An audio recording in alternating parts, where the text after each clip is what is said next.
Welcome back, surf fans. We are live from Haleiwa. This is the 2015 Hawaiian Pro Heat 11 Round 2.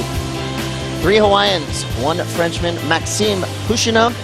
He'll be going up against Ezekiel Lau, Kalani David, Gavin Gillette.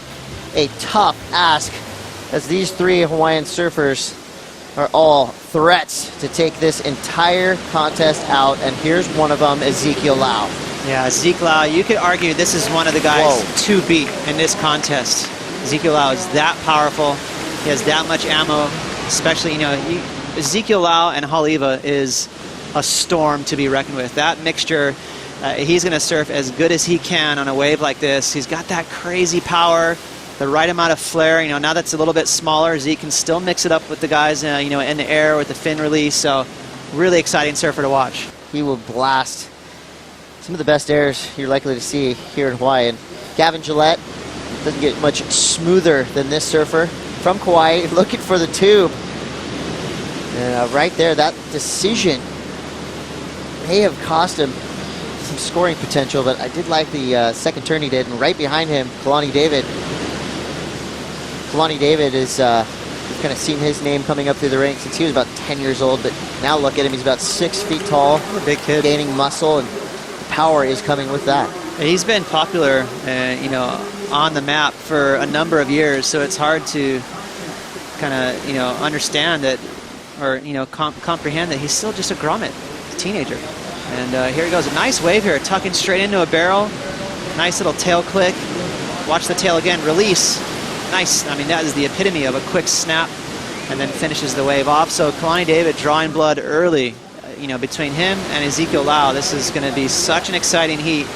And Gavin Gillette, as you mentioned, very buttery smooth, but a little bit of a mistake there. He thought he could tuck in for a barrel, and that wave wasn't really hollow, and then skipped the fins out more than he anticipated there, so not able to finish that off. Carlos Munoz, you're the man, bro. I look forward to interviewing you again, because I think you're on a roll right here. Thank you. Pura Vida, boys. Back to you. Thanks, Todd. Obviously why Carlos Munoz is a super fan favorite. Yeah. You gotta love Carlos Munoz. Contagious attitude right there, isn't it? And his surfing backs it up. Handle a big crowd, so top 34 it is, and it's elite group. 16 minutes and 57 seconds go. Kalani David on his second wave. He's hunting a ramp, finds a lip, goes for the grab rail reverse. A little bit mistimed right there.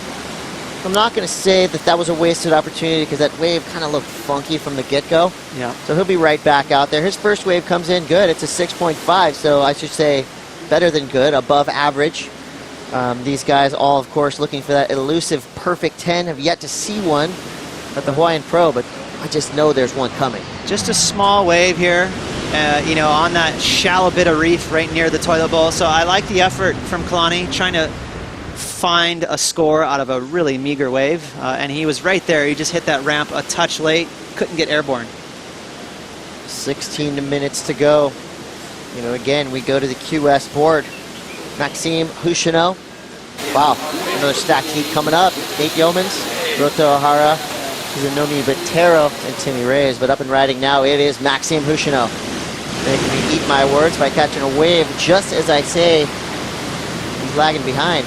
He's like he had some speed going right there. Kalani David, surfer in yellow, Sunset Beach, just up the street. Trying to hunt a little tube. Got a little too deep, goes down. You can really feel the energy in that swell. It's unfortunately downshifting just a little bit, but give credit to the boys. They're adapting well. Everyone's moved to that inside bit of the reef where it's shallower. More waves are breaking there. So even though the waves are a little bit smaller than when we first woke up this morning, it's still highly contestable, as we see 2 really nimble, quick turns from Maxime. And that's kind of his MO. He's a fast surfer. And now here we go, Chris. Look at this. Just as I say, the waves are dropping. A nice medium-sized set coming in. Keep saying it. It's working. Kalani David finds a little insider to work with here. Gets around this section, straight up in the lip. It's a no-go for the surf skate sensation, Sunset Beach. And right behind him, Ezekiel Lau. Up into the lip with the quickness. So 2 quick maneuvers for Ezekiel Lau. A little styling straighten out. which I always appreciate, the minutia of surfing right there, just adding a little flair. And Maxime Houchino, waves picking up in consistency, looking for the air. And I was just going to say, he does have those frontside airs on lock, but that's a very tough spot to do airs because that toilet bowl section kind of like wraps inwards and horseshoes at you. And a lot of times when you see guys trying airs in there, they land out the back of the wave. Oh, let's take a quick look. Well-constructed wave here from Zeke. 2 quick snaps. I mean, for all intents and purposes, that was a closeout, and he was able to fit 2 maneuvers in. And that's very important because he's already sitting on a near excellent score. So Zeke really responding to where he's at in the heat and how important a backup score is. This is live action. Kalani David staying very busy. Now he's got some open face to work with. Nice opening turn. Goes vertical and blasts the tail, but just having some trouble staying on his board. Maybe he's over-psyching a little bit. Well, I like where he's at on the reef. You know, he's catching a lot of waves. He's already holding on to the 2nd highest score so far in this heat. So I know he came unstuck, but he's in a solid position to, you know, build on that total. Maxime Houchino, he is in 4th. He needs a 3.01. Now he needs a 3.01. He's in 3rd. Gavin Gillette drops to 4th. Kalani David's last wave comes through. It's a 0.5, and his next one's going to be around a 2. So waiting for that score for Ezekiel Lau, who's currently in the lead. Cross kind of sets, touch and go, but these guys haven't let one slip by him. Here goes Kalani David on a rare left. Yeah, now we're starting to see the lefts come into play more often, that swell dropping. The guys want to utilize what's on offer, and some of those lefts, they're a little more grindy, they're long. You'll see a lot of maneuvers. We see Maxime tag this thing several times, but you can see the shape of that wave, a little on the flat side. So you get a lot of cutbacks, kind of waiting for that thing to hit the inside reef. Watch when it does, though. It's going to steepen up just a little bit. He tags it not once, but twice before it closes out. So Maxime stinging that wave like a bee. That left looks more California style than North Shore Oahu style, but you got to utilize what you have on hand and make it work. Maxime Houchino, he needed a 5.44. That wave looked like it had some opportunity. It was pretty flat on the face, but definitely putting everything into it. Gavin Gillette does have priority. He's going to let this one go. And here's where you feel the lip just has that target on it when Ezekiel Lau drops in. He opted for the kind of tube attempt. Didn't go his way. Now Gavin Gillette gets involved using his priority. Waiting for this wave to run down the line. Goes to the air. Nicely. Sorry about that, Gavin. The commentator curse got him again. Someone had the voodoo doll out there. He had that thing. He was on his way to coasting out of that. That's on me.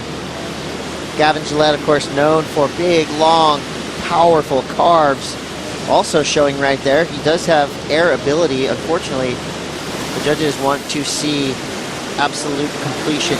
Well, he pretty much made this. And my boy Chris jinxed you, so it's his fault. Right there, watch as he kind of rides out of it. He starts looking ahead like, cool, I'm in. And then that was really funky. It almost looked like for a second there he didn't have fins under his board. It like kind of lost traction. And then his feet started sliding around. That was really, I'm pretty sure you did that, Chris, so you should apologize. You know, there's something, it's just putting your name on it. Put a stamp on your maneuver. Unfortunately for Gavin, had he been able to stand up straight for a second, half a second, the judge would have deemed that incomplete. They got it easy. They have more than 2 chances to lose. These guys, you lose, you're going home. You're going home. Or at least you're going to sunset. Slamming your trunk. Kalani David, he does not want to enter the realm of the eliminated as he blasts the tail out, expressing himself with a nice frontside reverse and backing it up. The first one was good. The second one was better. How's that skateboarding influence there? So coordinated. He made those little reverses look so easy, as if he was just doing a little off the lip. And those are difficult to do, but Kalani very comfortable. Again, with that background, growing up on the North Shore skateboarding a lot. He's used to going backwards. He's used to popping air under his fins. Well-read wave here. Nice floaters, keeping that momentum down the line so that he could finish this wave off. That first reverse was a lot of commitment. And a little cheekier effort there on that last one, but just showing the judges, hey, I have a lot of control over my surfboard, and that's going to really put a big cushion between him and Maxime. You know, one of the portions of the judging criteria is to, you know, mix up your maneuvers, but right there, you know, I like that he went back-to-back reverse because he kind of mixed up the way he did the same maneuver. The first one was kind of a late hit, blasted tail vertical.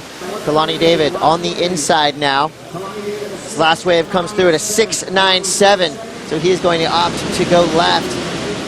And here's the guy that's going to try to ruin Kalani's day, and he cannot. Maxime Houchonneau, he is up and down with 50 seconds to go. That's heavy. Kalani David makes his way to the beach. Now Maxime and Gavin both needing near excellent scores.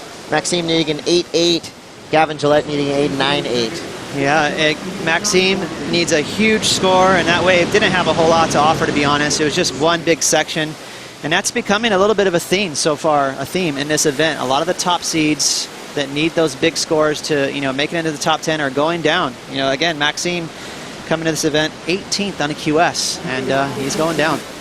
Probably, arguably, the most exciting part of the end of the year here in Hawaii. It's really anyone's ball game. You know, the guy sitting in the top 20, watch out, because you got so much talent underneath you. You have to keep making heats to keep yourself in the conversation. You got dudes like Zeke Lau ready to flex. That's pretty cool.